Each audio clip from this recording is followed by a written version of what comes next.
All right, this is the Oregon Chop Class car, 49 Mercury 4-door sedan that we did over the weekend, and with 2 days of working on it after class.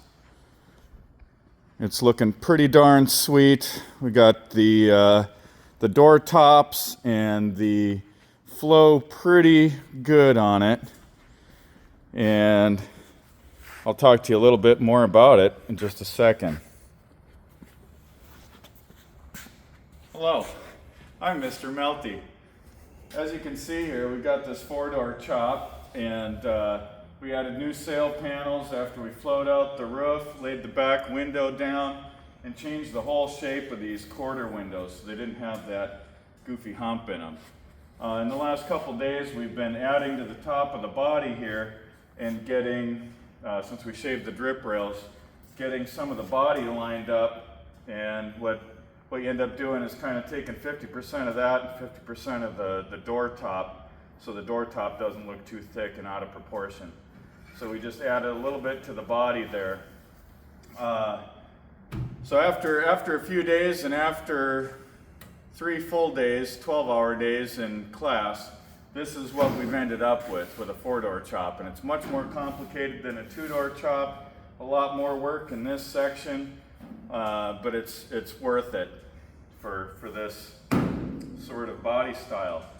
I want to reiterate that this is probably, even though it's been 5 days, it's probably gotten about 150 hours of man hours worth of metal work done in that 5 days. And so between instruction and doing some work after hours myself and with a couple of my helpers here, we've been able to get this much done. The more you work on it and the more you fine-tune things, the nicer it's going to get. And chop tops are all about fine-tuning and getting things right where you want them and making sure things are straight, gaps are good, all of that sort of thing. So it still needs a good solid 4 or 5 days worth of work to get everything just the way you want it, but it's come a long ways in the last couple days. If you can follow me, we'll go over to the other side and take a look. Now, over here we've got a slight dip in the body right in here, but the plan is to take a drip rail made of round rod here and go right along through there and swoop it out and then right into that body line. So you can kind of hit 2 birds with 1 stone. There's a little bit more adjustment in this door, which if you put it in about right there, that's where it should be.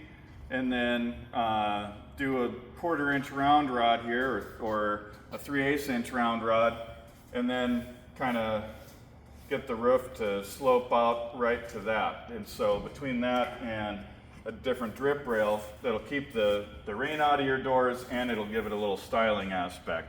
As I teach in my class, the drip rail is part of the what draws your eye in on a chop and really helps this all flow right. We kept the door corners square here. We worked on the door gaps, added a round rod on the top of the door to smooth all that out, added a round rod on the top of this door to smooth that out. Again, we're splitting the difference between the door and the body. So you'll see how that fits much better than it did over the weekend. We got the tilt of the doors worked on a lot.